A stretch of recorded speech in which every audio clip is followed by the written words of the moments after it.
All right, guys, bang, bang. I have the one and only Mr. Ali here. Thanks for doing this. Thanks for having me, Anthony. I feel like we are so close in New York City, but yet so far away with you in Brooklyn and me in Manhattan, and just the water separating us with a quarantine. I know it's crazy. What do you think it's better to be in Brooklyn or Manhattan right now? Well, according to the numbers, they're both bad. Yeah. Okay. So what's less bad? I think Brooklyn might be winning, man. Like there's a little bit more space. You Yeah, know. I don't know. We'll see. All right, guys. Ali's one of my best friends. So this is gonna be a lot of fun. You are the founder of Coventure. Maybe give us a quick update. What is Coventure? What are you guys doing right now? Yeah. So at Coventure, we do both venture capital and we do asset-based credit. In when I say asset-based credit, what we do is we find sort of novel asset classes or asset classes that have never been financed before in an institutional way, and then we lend against those assets. So some of the types of things that we finance are perishable produce, YouTube libraries, streaming revenues, e-commerce ad spend, all kinds of sort of off-the-wall stuff. And in venture capital, we do early stage investing, primarily in fintech, primarily in sort of newer economies. That might be the YouTube economy or the Spotify economy or the Thumbtack economy, et cetera, or anything where there's sort of some new invention of an asset class. So that's what we do as a firm. We've been doing it for a handful of years. And yeah, that's a summary of us. Awesome. So I want to start first with the credit markets because I think a lot of people, one, don't understand it, and two, don't realize the impact that COVID will have on it. They're usually focused on equities, either public or private equities. Maybe just give us a quick overview of like what is the credit market and what's the difference between the public credit market and the private credit market. Sure. So Oh,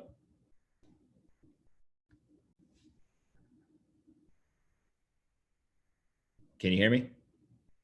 I can't hear you.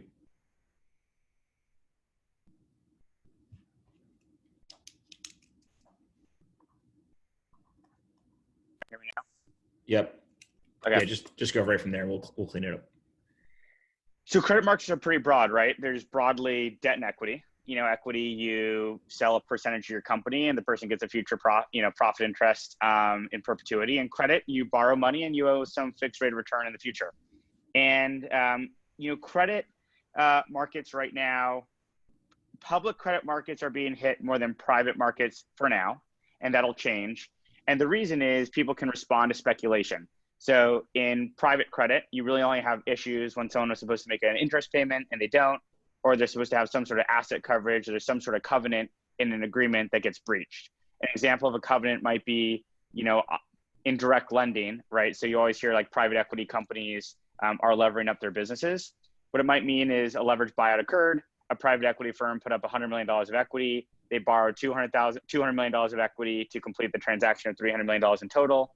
And one of the covenants of the lender is to say, we're expecting this private equity business to pay our $200 million back plus interest with some percentage of the profits.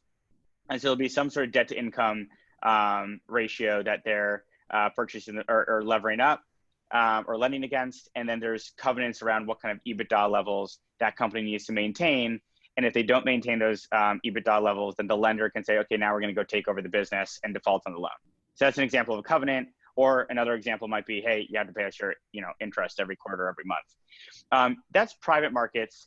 In public markets, what people are speculating.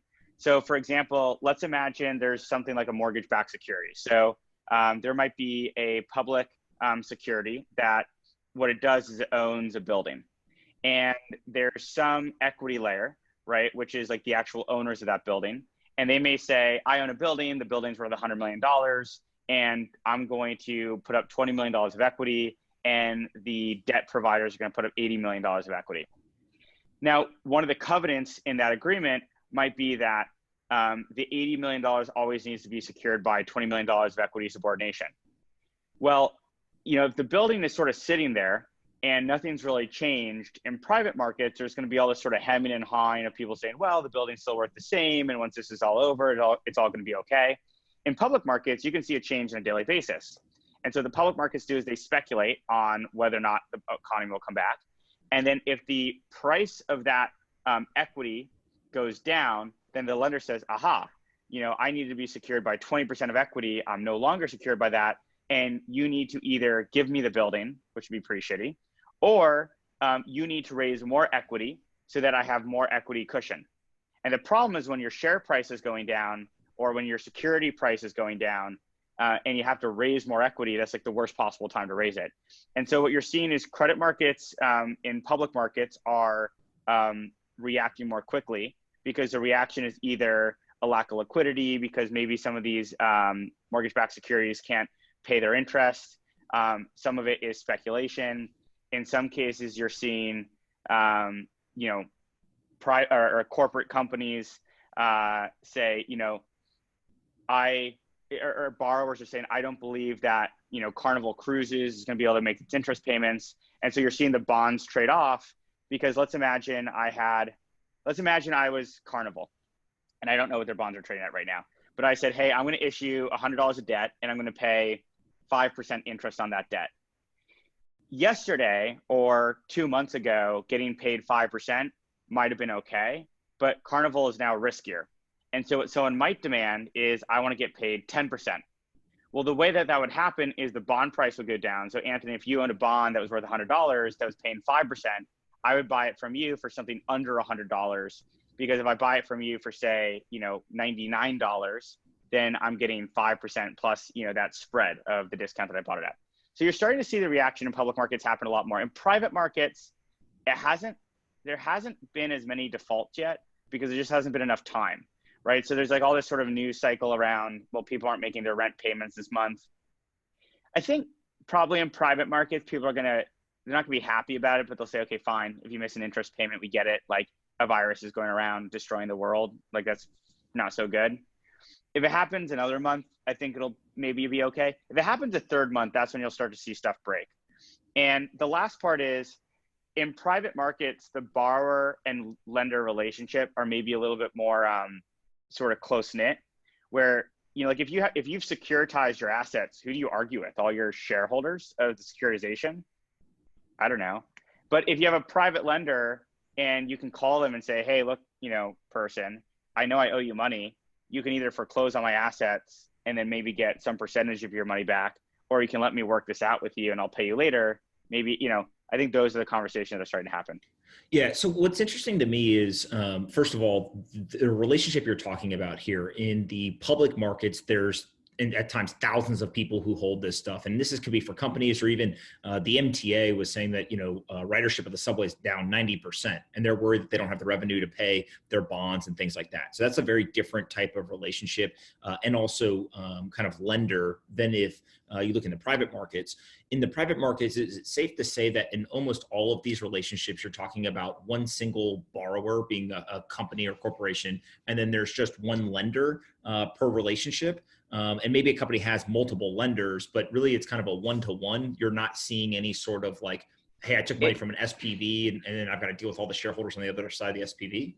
It depends. And so it's a whole spectrum. I mean, in the simplest sense, there might be a borrower and there's a lender, and there's only one lender in the whole deal, and the borrower has a direct relationship.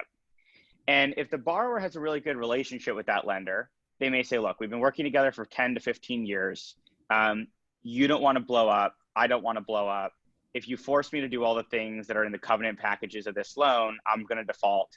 And, if you're a fund, you don't want your borrowers to default. You kind of look dumb. Or it might be a lender who that's the whole reason they do this. They're hoping you default because if you default, they get to own equity in your business.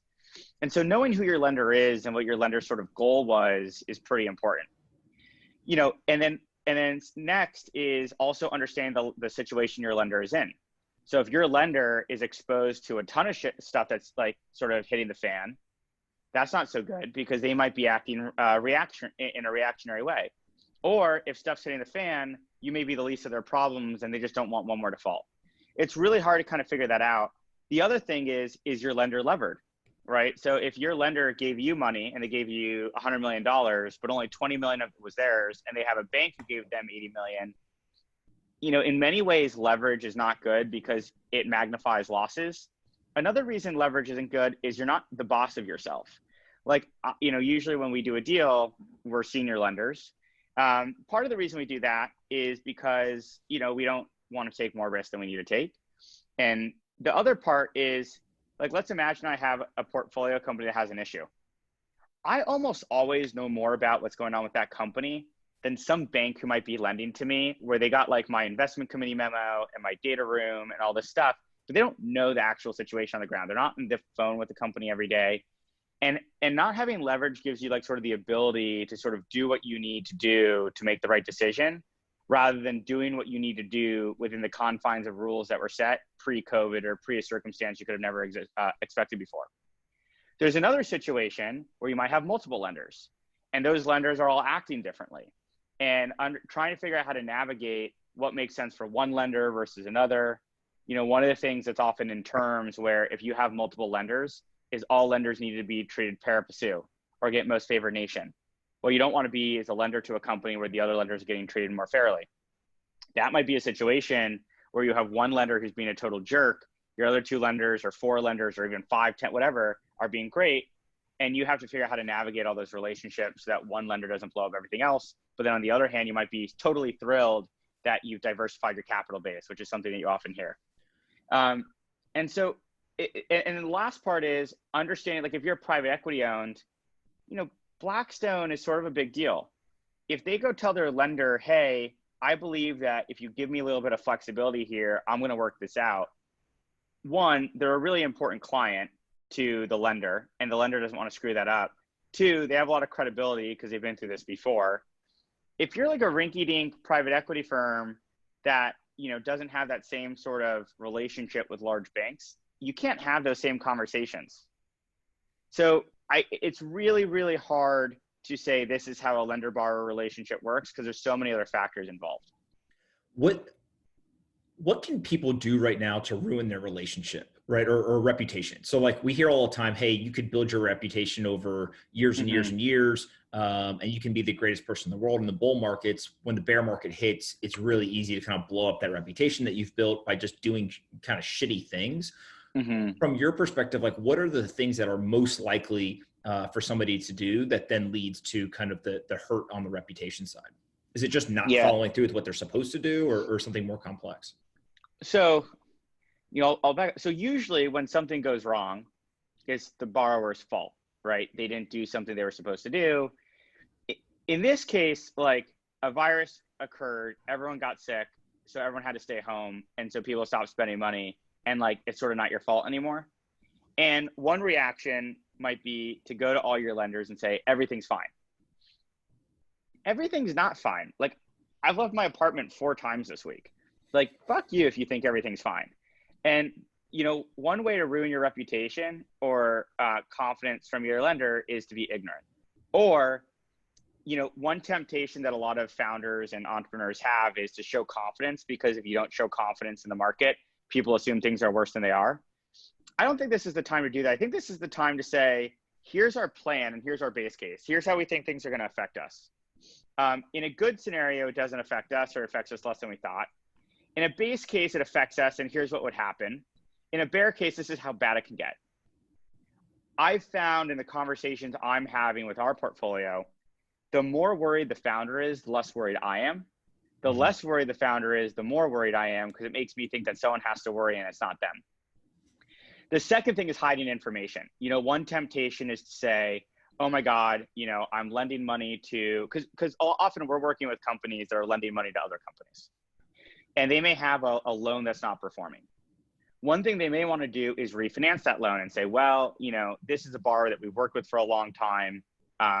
They're struggling, and they already were struggling. And this is a moment that makes it even harder. Let's lend to them again. Let's put a little bit more money out because it'll help them get through this time. In rare cases, that's the right thing to do.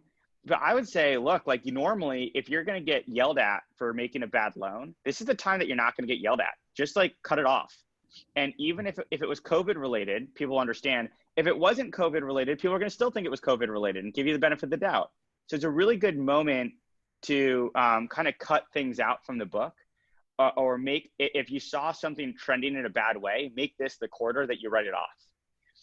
But the way that you can really screw this up is lying, pretending like you're more optimistic than you are, committing fraud, or doing things that are going to put your lender or your investor in a bad position with their investors, because those are things that are sort of unforgivable. Yeah. So it sounds like really a lot of the maybe the don't do's are just do what you say you're going to do. Don't be an idiot and tell the truth. Right. Like those are like the big things. And if you do that, everyone kind of understands, hey, look, this is a really bad situation and we're all in this in various ways. And get ahead of it. Right. I mean, think about this. It's a lot easier to have a conversation and say, there's a chance that X, Y, and Z thing is about to happen. We're working really hard for it not to happen. If you were us, how would you be handling it? And then you bring your investors into the problem and it becomes their problem too. And then they're brainstorming with you. If it goes wrong later, whether it's right or wrong, they'll have thought that they were part of the solution. And now it's everyone's fault, not the investee's fault. If you hide it and you want to just tell people it's going to be fine and you hope it is, and then later you're like, hey, this thing I didn't mention, it went wrong. You have one of two options. Either I didn't tell you about it, even though I knew it might be an issue, or two, I didn't think it was an issue and I'm an idiot and now it's an issue, right? Yeah. So it's just a lose-lose. And so your investors are seeing so much stuff right now that like they're a lot more tolerant of information. You know, I know for us with our LPs, you know, and we are excited and think this is a really good time to be investing actually, but we said, hey, this is everything that could go wrong. And in the event that it goes wrong in the next few months, now you end up having this sort of tricky issue where a lot of your LPs are going to want to talk, which is fine. You want to be over communicative. The hard part about that is they may have an idea, and you may disagree with that idea and not do it anyway. That's sort of hard. But a majority of them, and that's not because one person's wrong or one person's right, you know, it's just if we all knew what to do, we would all do it. A majority of them, we're going to have the conversation, say, wow, you're thinking about this the right way. And no matter what happens, you've kind of been communicating. So I think, you know, just a lot of communication and a lot of realism, and start crappy and then like get better from there. When an investor calls me, I'm telling them all the things that could go wrong, not all the things that are going right. Makes sense.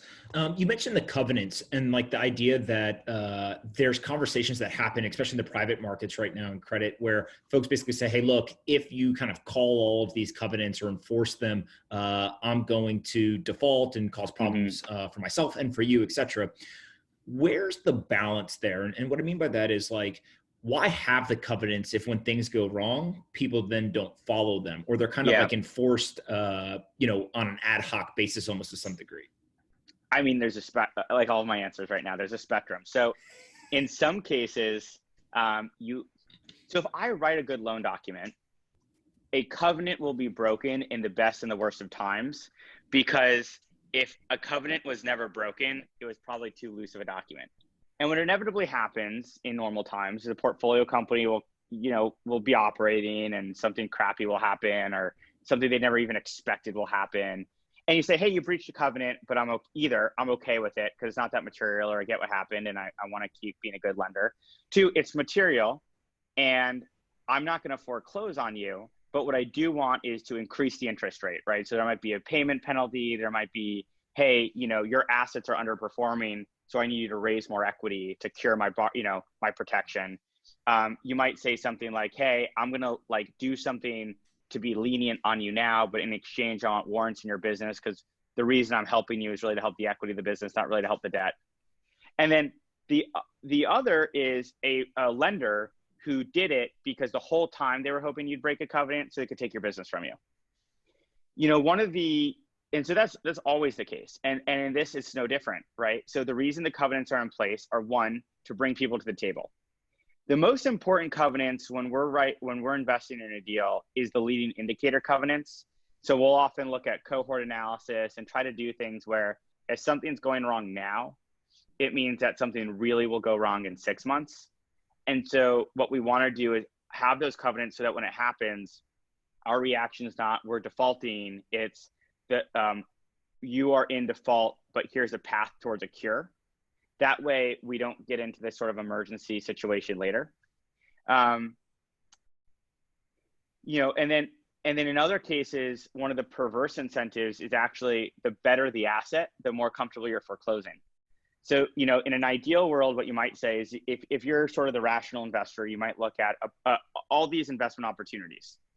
One investment opportunity is you are going to buy into the equity of a good asset. Let's imagine it's a really nice hotel and you say, well, it doesn't have a lot of leverage on it, right? It's a $100 million hotel. The debt is only 50 million of the 100 million. So it's not a lot of leverage. We know that when this is all going to come back, it's probably going to stay in business, and the equity is down because the market said it's down, but I want to go buy in. In a weird way, that's a riskier asset in some cases because the lender may be more comfortable foreclosing on it because they're pretty sure they're going to get all their money back or most of their money back. In another scenario, you might be looking at a deal where it's not a great hotel and it's really levered, maybe 90% leverage, and the equity's down a lot. That lender is actually more unlikely to foreclose if they don't have to, because if they have 90 of the $100 out and the true value because of COVID went down, let's call it 6%, 8%, if they foreclose, the transfer of the asset, the foreclosure, the litigation, the damaged goods are going to be less valuable than the $90 back, and they may be afraid of not getting par. And so they're more likely to work with you because it's no longer the equity's problem, it's the equity and the debt's problem. So there's all these sort of interpersonal dynamics that might make it a little bit less obvious than you think. Yeah. Do you think that there will be changes in covenants moving forward after this? Like, will we see pandemic related covenants, or do you feel like most of the covenants that are in there today tend to kind of cover a lot of the issues that are going to come up during this? No, I mean, this will get written in legal docs forever now. The question is, how do you define pandemic? I don't know what if the president of the United States declares it a pandemic, seems like a pretty crappy way to define it. And vague language is what litigation is made of. So there'll be some version of it. I can imagine there's going to be certain industries where getting pandemic insurance will be an obligation. For the airline industry, for example, I can imagine on a go forward, there's going to, how banks have FDIC insurance, which basically says, well, if you're an FDIC insured bank, you can take deposits. I bet you there's going to be some sort of thing similar to that to the airlines where they say, hey, you have to take a percentage of your profits and it's going to be taxed into this, government trust. And then in the event of a pandemic, cash will be doled out. Inevitably, it won't be enough cash, but at least people won't have the same reaction of oh my God, American Airlines did all these dividends and share buybacks, or whatever they did, and how crappy of them to now need government support if the shareholders did okay. I bet you're going to see stuff like that. I bet you there's going to be pandemic insurance that's brokered to the government. And then I think one of the interesting things that's happening in insurance right now that people have started to see a lot of press on is if you're an auto insurer, life's pretty good. Most of your assets were, because an insurance company, they make money because you pay them premiums, and then they have a bunch of cash and they invest that cash. And insurance companies are regulated. They're not allowed to do risky things with their cash because, if your house burns down, you want to make sure the insurance company has the cash to pay you out. So their assets are primarily in pretty not risky stuff. At the same time, there's not a lot of car crashes. So auto insurance is doing great. The government, I can imagine, telling these insurance companies that in times of duress or in times of pandemic, we're going to increase your tax rate to go into this sort of pandemic insurance pool. And then the government will subsidize that pool. And, hospitality companies and travel companies will also be required to take out that insurance, just like there's key man risk. Yeah, super interesting. There's a lot of people who have said that they are getting more bullish on going and buying assets now. So whether, Chamath came on the podcast and talked about going to look for some good assets. Howard Marks recently wrote a memo talking about that they're buying things where they find value and kind of have switched to a more aggressive stance. What are the types of assets that you think people should be looking for? And I know that there's some debate as to do you go look for the good assets or the bad assets, and kind of how you think about that? Yeah. I mean, look, I think a lot of public securities are being traded on speculation, liquidity mismatches, uncertainty around what interest payments will be have to paid or not, and not really on going and like driving up to a building and being like, I don't know, would anyone go in this building? Maybe it's on a nice road and the other buildings around it seem pretty nice. There's no graffiti. So, I think in normal times, you look at an asset, you decide how valuable the asset is, and you lend against it. And now there's a lot of market dynamics. I'm not really a guy to sort of speculate. I don't know enough about market dynamics to feel like I'm the person to go do that. In my little world of private credit, I don't think that there's a lot to do yet. For one, covenants are still breaking, and April and May will be a lot worse than March, and June will probably be bad. And it's super cool that the government's trying to tell us that everything's okay, but it's not. No one's going outside and the world's collapsing, and this is really fucking bad. People aren't going to have jobs. So I'll tell you one thing, right? So you're not going outside, so you're not spending money, and then we're all going to get a stimulus check. Consumer credit isn't going to be that bad in March because also people got laid off at the end of March. Consumer credit won't even be that bad at the end of April. May is going to be fucked. May is going to be so bad. Mm-hmm. And so a lot of people are going to look at this and think that we're weighing in or that the market's been corrected, and it hasn't. And then the other thing is a lot of entrepreneurs haven't really reacted to the new reality. I think there's still some sort of optimism, and it's good to have optimism, but I don't think the bid ask has really kind of come to reality yet. So I'm sure in public markets there's stuff to do because there's distress, and I'm sure Apollo REITs and Blackstone REITs are probably good to buy because, if Goldman's lending to a Blackstone REIT, I'm sure Blackstone's not going to work with Goldman anymore if Goldman acts like a jerk. By the way, I wouldn't want to buy the REIT of a rinky-dinky sponsor where Goldman doesn't care about them. So, but in my world of private credit, there's not a lot to do yet. I mean, I think what's happening is lenders are going to their borrowers and saying, hey, this seems pretty bad, huh? And the borrower's like, yeah, this is pretty bad. What can you do? And the borrowers who have been performing really well in good times are going to have a lot of leverage with their lenders. The borrowers who weren't performing even before this are going to have less leverage. And then they're working on a plan. In some cases, one of the things that's interesting is, right now the world got riskier, so you'd expect spreads to go up. If you have a borrower who is already struggling, the worst thing you can do to them is make them pay more interest payments. So you have this super weird dynamic where sure, the risk is going up, so you should be asking for a higher yield, but the company can't pay for it because people aren't buying their thing. By the way, if you're an inventory lender and you've been lending to an e-commerce company or a physical retailer against a bunch of their, I don't know, surfboards, it's probably not great to collect those assets right now. I don't know how surfboard sales are going to do, and so there's a lot of stuff that people are trying to figure out where it's just not distressed yet. And I'd rather be too late than too early. Yeah. Let's switch to the venture side because you guys have made a bunch of venture investments as well. How are you seeing the good CEOs or good companies handle this situation? I know you and I have kind of talked about this pandemic playbook where basically kind of being decisive and jumping into action early is probably better than waiting. What do you see those companies doing right now that you kind of walk away and say they're doing the right thing? So venture kind of went in this cycle of waves, right? So there's one, which is the pandemic occurred and venture capitalists sort of view themselves as contrarian thinkers, even though they're not. And they were like, oh man, markets are down. It's a great time to buy. We're open for business. And any other venture capitalist who's scared right now, what an amateur. I've been through cycles. This is going to be great. And I'm going to be here with you. And then, and that was bullshit, right? Because what happened is all of a sudden, mostly bullshit, right? Because all of a sudden, all these VCs had a handful of companies in their portfolio who, if you have a big enough portfolio, someone was hit really hard. In some companies, you're going to see a dip in sales of 20, 30%. Some companies are going to have a hard time sort of doing, making new sales and will hit their growth targets. Some companies lost 90% of their revenue. And okay, so for 2 to 3 weeks, that's what you're focused on. And it's not that you don't believe yourself when you say it's good to buy at the bottom of a market. It's just hard to spend your time giving capital to a new company when a company you're on the board of is in crisis mode. So then what you do, the next week, people kept tweeting or whatever the hell they do. And then people were saying, okay, well, let's look at our fund. How much dry powder do we have left? What % of our portfolio companies have a lot of cash? What % of them don't have a lot of cash? Who are our most important fund drivers and how do we make sure they're okay? And then let's figure out how much cash is available for everyone else. one of the things that happens in venture capital is usually VCs focus on one stage. They might be a seed stage firm, a Series A firm, a Series B firm, whatever.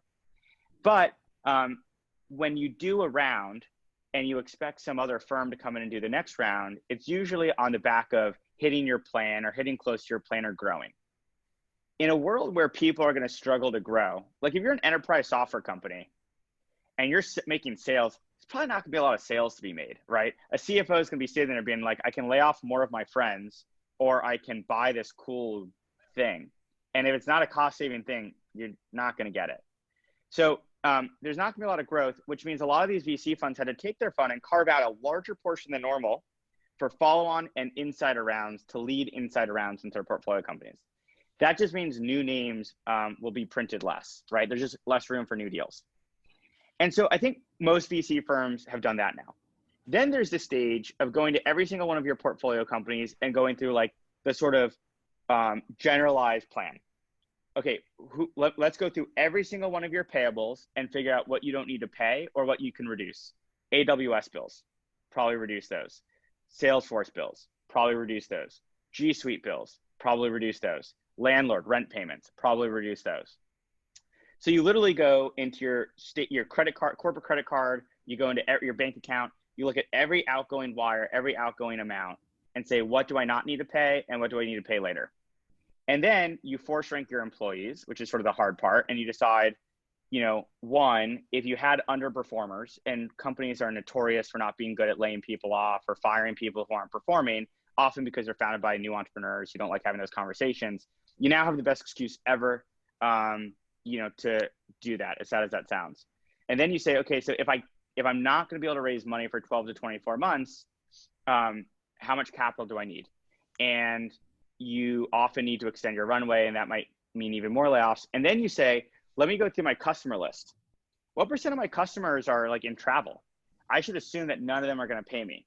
What % of my customers are streaming services? How do I lean into those customers? But I would be, if I was an executive, on the phone with all my key customers, trying to figure out how I can proactively work with them. So those are, the basics. And then after that, every company is sort of its own snowflake. Yeah, it's really interesting because I think there's the two components, right? You can grow revenue and you can cut cost, but what we actually will see here is some companies will suffer pretty drastically, and some companies will actually get aggressive and steal market share, right? And there's simple things like travel and hospitality obviously are going to suffer for the most part, but then the streaming companies will do well. What I wonder is, and I've thought through a lot, like you don't see every restaurant struggle, for example, right? So things like Panera is selling groceries out of their locations because it's a way to continue to drive revenue while they have their locations open and no one's coming in to actually dine in.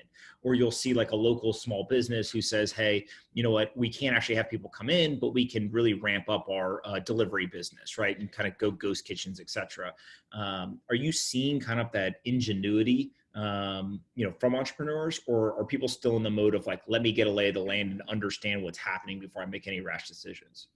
I think, it sounds cool to say, wow, this is like my moment to play offense while everyone else is playing defense. And I think that's right.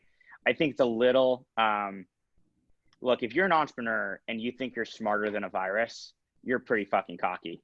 So I think having some humility going into this is important. And you can have a hypothesis that this is better for your business. We have a portfolio company that is in the sports space.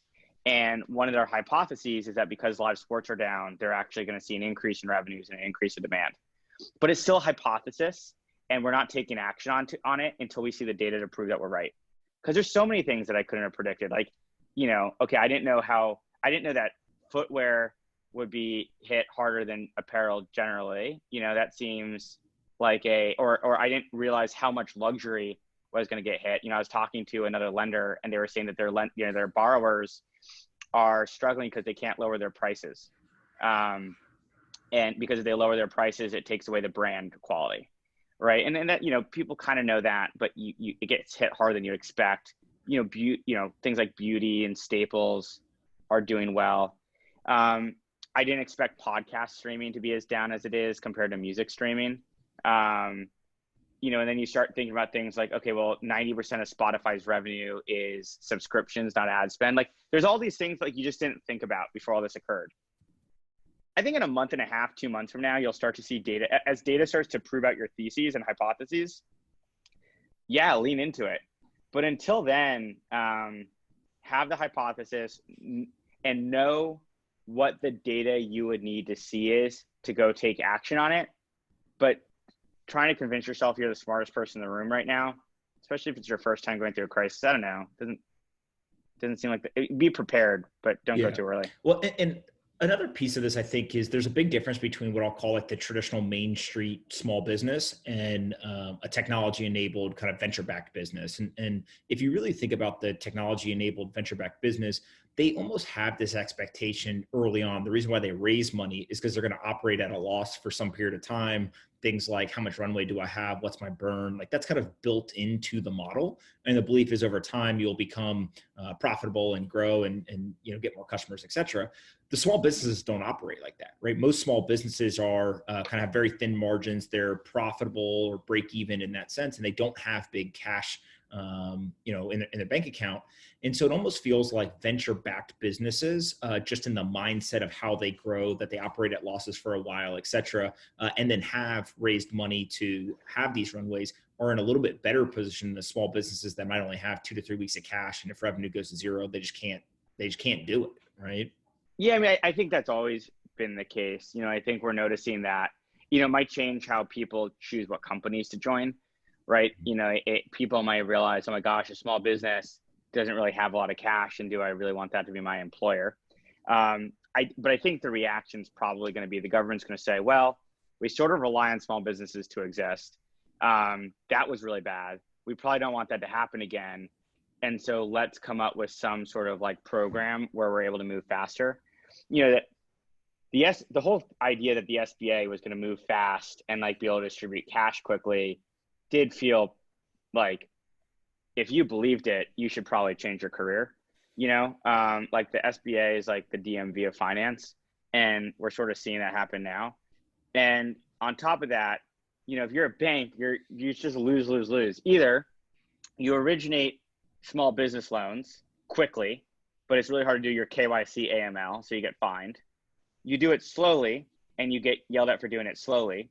You decide not to, and you get yelled at for not doing it or not having an SBA license, or you do it quickly and you charge enough in origination and servicing fees where you can kind of withstand future fines so that you can lend quickly and people get mad at you for having made a lot of money on it.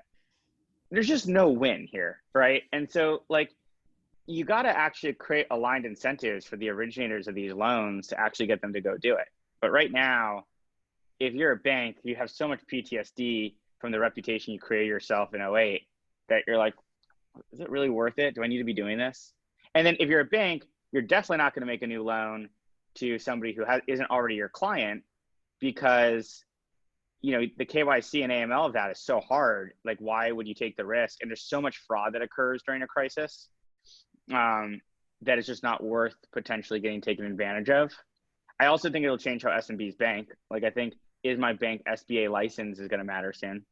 Yeah. Is the fraud thing, like explain that a little bit more. When you talk about there's a lot of fraud and kind of just nefarious activity in a crisis. If you were a terrorist organization and you knew that banks were going to be making loans at a faster rate than normal, and you were trying to figure out how to get cash, this might be a good time to try to get cash from a bank. Yeah, like that's the thinking of it, right? And during any fraud, people get desperate, right? So they need money. And fraud occurs, there's two types of fraud. There's fraud where it's a good person who got desperate and does a bad thing.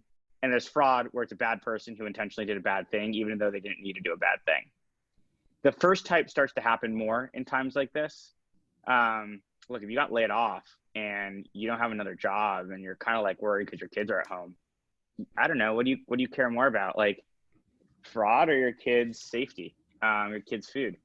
So yeah, there's going to be more phishing attacks. There's going to be more hackers. There's going to be more fake news. There's going to be more people, trying to commit fraud in the system. If you knew that there was going to be $350 billion of SBA loans being doled out right now, and you were a bad actor, it seems like a pot of money that you might try to go after. Yeah. And it's probably going to end up being more than that. I saw that they're already talking about another 250 billion possibly to try to backstop some of the small business stuff. Yeah, let's get the 350 billion out first, you know? Like What's crazy to me, I think, is how bad the information is. Like after even the first day, there was like conflicting reports of how many people had applied, how much those loan applications were worth, et cetera. And I don't think the government really wants us to know. You know, like I think that they're kind of like, you know, there good data is best, hope is second best, and bad data is worse. mm-hmm. We're in hope. Yeah, it's a good way to look at it. Two of the trends that I know that you spend a lot of time on, mainly because you guys have portfolio companies, is one, e-commerce, and then two, kind of ad spend or the advertising industry. Let's start with e-commerce. What are you guys seeing there on the e-commerce side that you think is either interesting or people should be paying attention to? I mean, look, I think it's been a great time for e-commerce generally to show the world that it really like the variable costs of an e-commerce business are really important. You know, if you think about how an e-commerce business is built, you know, it's COGS, it's your sort of software services, your website, stuff like that, and it's marketing spend.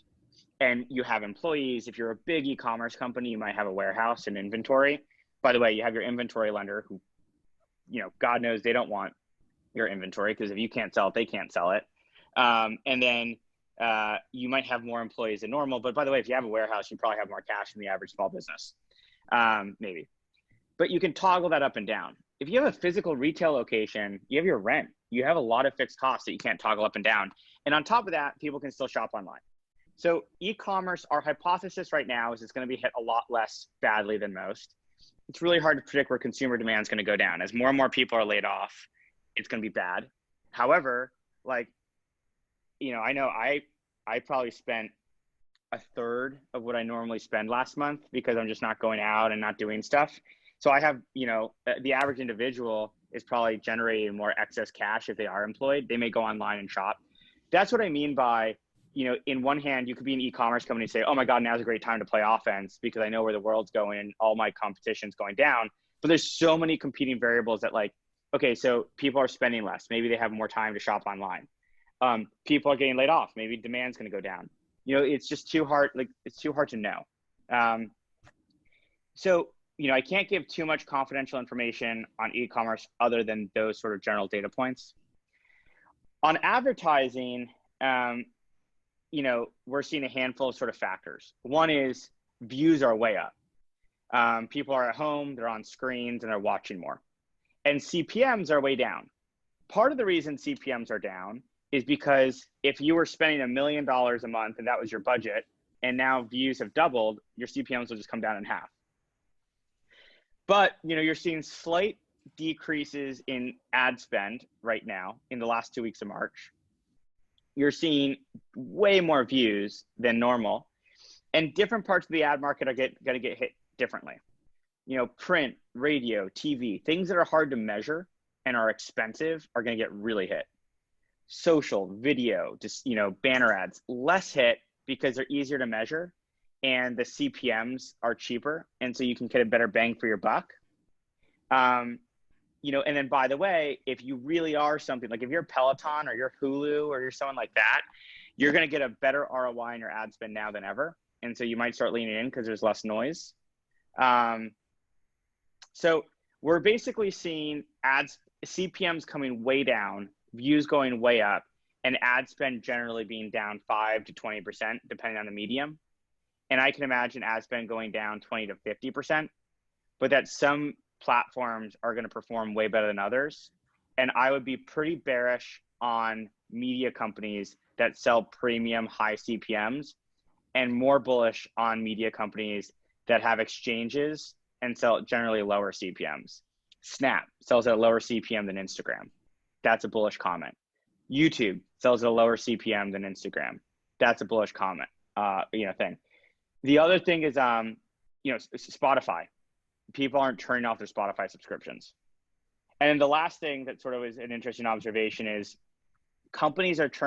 people have traditionally looked at LTVs and enterprise sales revenue as stickier than consumer generated revenue, like a Netflix subscription feels less sticky than enterprise software.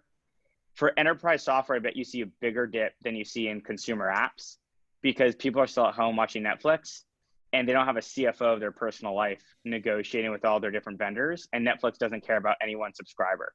But if you're 2% of the revenue of a company, or if you're even 20 basis points of revenue of a company, that's huge. And so I bet you end up seeing more negotiation and decrease of prices of enterprise software than you see of consumer. Yeah, that makes sense when you put it that way. Does this change, you think, people's view of kind of ad-supported businesses versus subscription businesses? Like kind of exactly what you're talking about, almost changing the way that people think about how they build their business in the future? I think that, enterprise software will probably be thought of as cyclical going forward. I think one of the things that people, we talk a lot about internally is what does the consumer cap stack look like? And historically, you've always said, okay, well, your home loan and your auto loan are probably the most senior. And then it's like, utility bills, and then it's like credit card, and then it's like unsecured stuff. And then it's like your Nordstrom's card. And you look at default rates per consumer and you kind of like go up and down that stack, just like a corporate, cap stack exists. You have your senior lender, your secured lenders, your unsecured lenders, whatever. And then what we've always thought is Spotify subscription, like whatever your cheapest per utility subscriptions are probably more senior in your consumer cap stack than most people think. So I would probably want to finance someone's Spotify subscription before I'd want to be their credit card provider, because I bet you don't pay your credit card bill, but you still maybe find a way to pay your Spotify bill. The flip side of that argument is you pay your Spotify bill with your credit card. I don't know, maybe, but man, does it feel good to be providing a $9.99 per month service that is probably being used a ton if you're out of work, or your smartphone or Netflix, compared to like a credit card. So it'll be interesting. I think we're going to have a bunch of new data around what default rates and what churn looks like after this that we never had before. Yeah. The thing I think around the ad supported businesses too is that advertiser who had the $1 million and, views have gone up 2 times. So now all of a sudden they're paying 50% less CPMs. At some point, if we stay in this quarantine, I wonder if there's an impact on sales that changes their CAC and LTV calculations, right? So literally just because you have the $1 million to advertise, if no one's buying your product, at some point, do you literally just say, hey, we're not going to advertise? Right. So it almost like dries up because sales dry up. Yeah. I mean, I think people are definitely going to start running variable and base case LTVs. One of the things that people always say, like LTV has become this sort of like, initially CAC to LTV was everyone's like holy grail metrics. And I think in the last couple of years, people have become a lot less enchanted by LTVs, because what you do is you take your monthly revenue and you take 6 months of total churn data and assume that's what's going to last forever. And you come up with some number that looks very close to infinity. In terms of like what your LTV is. And I think people are going to start to say like, what is your LTV in different environments? So I do think that it's actually going to become a more useful metric again, because people are going to know how to measure it instead of just looking at it as like, oh, don't worry, my churn in my first 4 months is 0. So it means that my LTV is like 93 quadrillion, So I also think that I think the last crisis saw a shift towards digital ads. And I think that you're going to see another shift there away from print TV and traditional sources.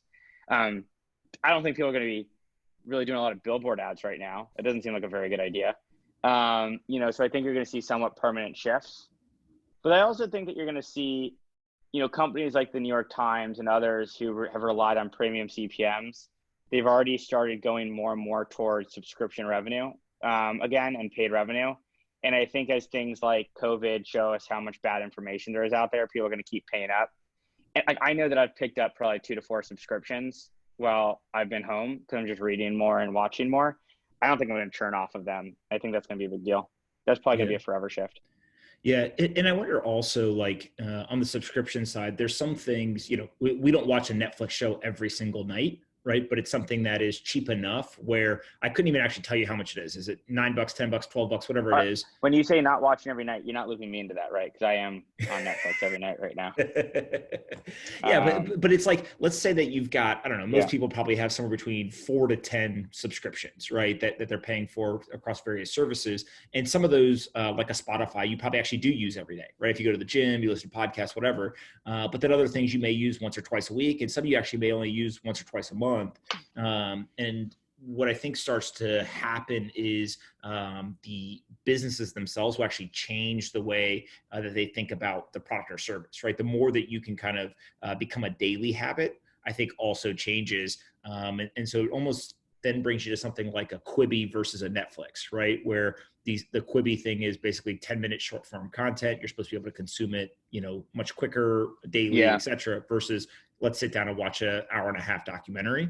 I don't know if it'll prove out, but I think that has to enter the conversation at some point for people who are looking at the subscription-based businesses as well. The Quibi thing will be interesting. I mean, I think a lot of I don't know jack about storytelling, except that I always remember, and I actually, this guy I'm on a board with kind of built the construct for me. He's like, if you look at a John Grisham book, John Grisham does this awesome thing where he creates very short chapters, and he always has 3 subplots running.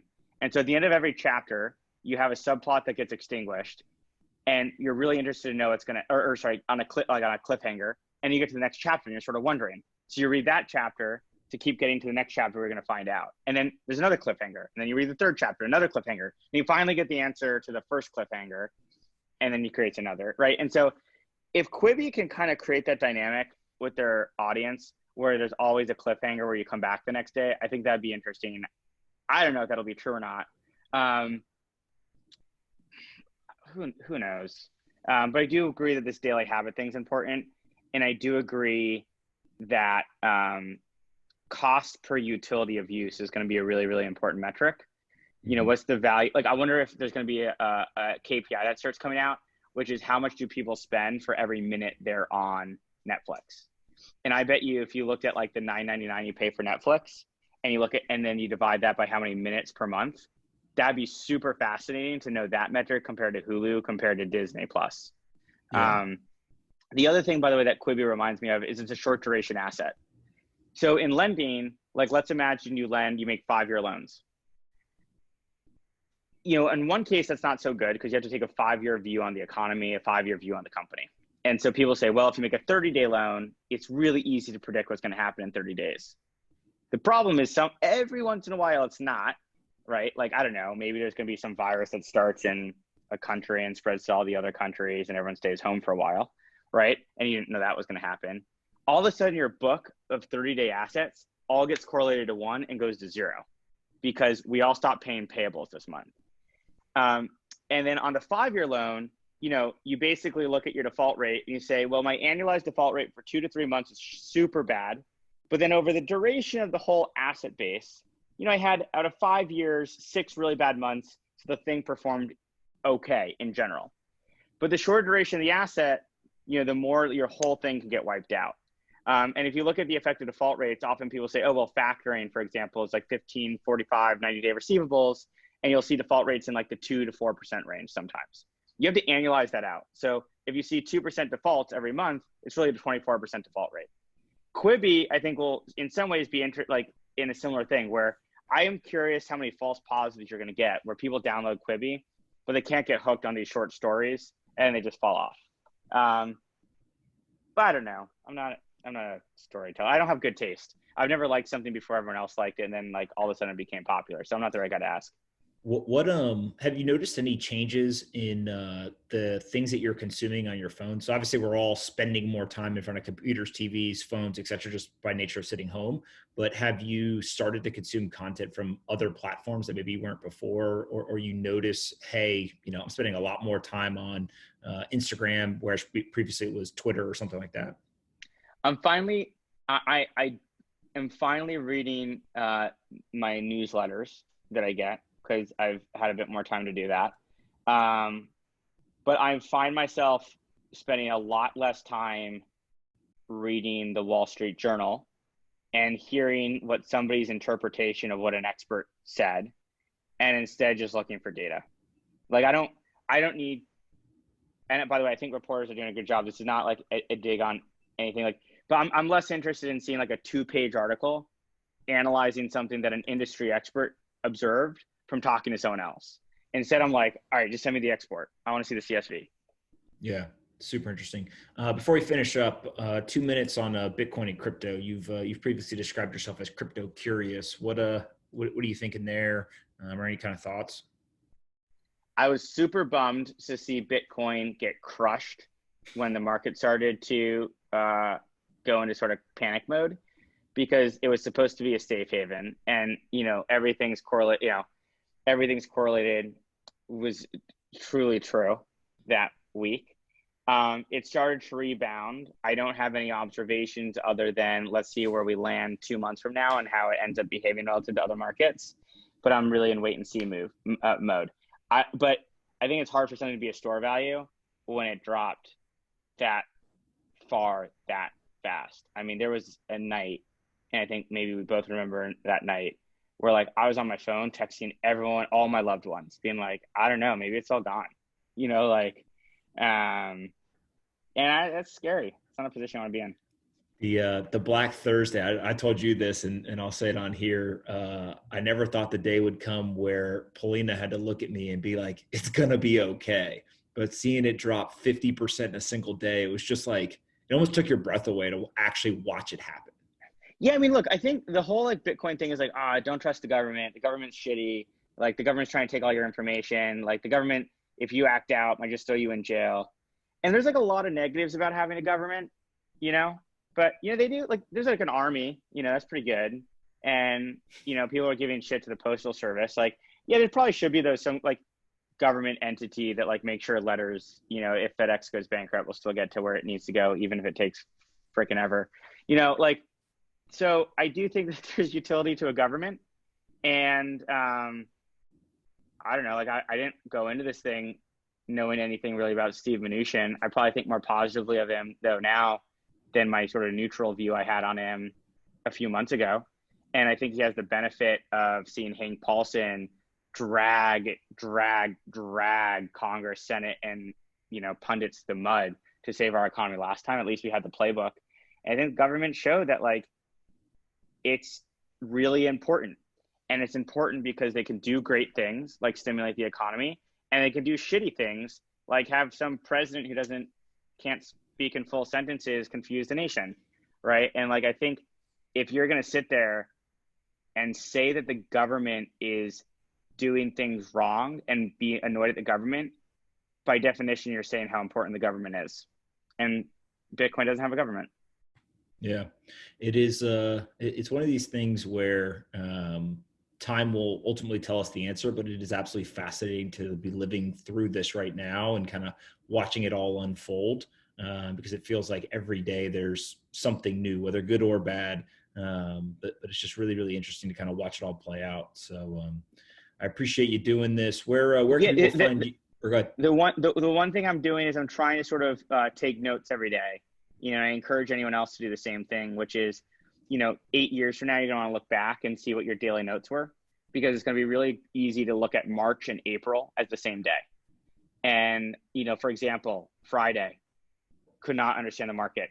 Monday, what the hell happened to the equity markets? How are they up so much? And so I wrote in my little notepad, like, oh man, markets are going to get crushed tomorrow. They were flat, and like, I'm really glad I have that note. So that 8 years from now, I can actually look at my daily playbook. And like every day I write a hypothesis, what'll happen tomorrow and what'll happen 60 days from now. I talk about my observations, and it just shows you, a lot of these predictions I had a lot of conviction on, and they were wrong.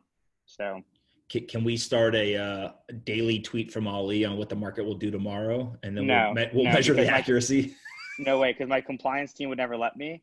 And I would never do that to people, because following that is a way to lose money. I love it, man. All right. Where can people find you on Twitter and find Coventure? Yeah. I mean, I'm at Ali B. Hamed on Twitter.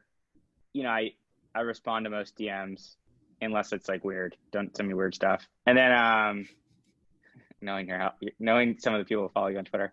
And then, yeah, I'm not going to give my email address out. I'm around. All right. What's Coventure's website? Coventure.vc. All right. Sounds good, man. I appreciate you doing this. We will have to do it again. Stay safe. I'll look forward to seeing Lunch Money later today. Yeah, I appreciate it. I feel like at some point you're the second best person on that show. Oh yeah, of course. I mean, listen, I don't even like admitting it, but Polina literally scolds me for not participating or performing up to her standards. So it is what it is. She's really good. I think it's more about her being good than you being bad. I think you're both good. She's just gooder. I appreciate that. You're lifting my spirits in a time of dire stress. Anthony, you can't help it. She's so good that how are you supposed to ever live up to that? It's not. Ali is being very kind while his fiance sits in the same room as him, and my fiance sits in the room with me. So we're both the two intelligent folks right now. Just try to dish out compliments. All right. All right. Talk soon, my friend. Thank you. Talk to you soon, dude. All right. Perfect. I will. Thanks, Anthony. I'm going to forward this to you right after it gets done processing in Zoom, and then just send it to whoever. And once you give me the thumbs up, we'll post it tomorrow morning. All right, perfect. Thanks, dude. Peace. All right, later.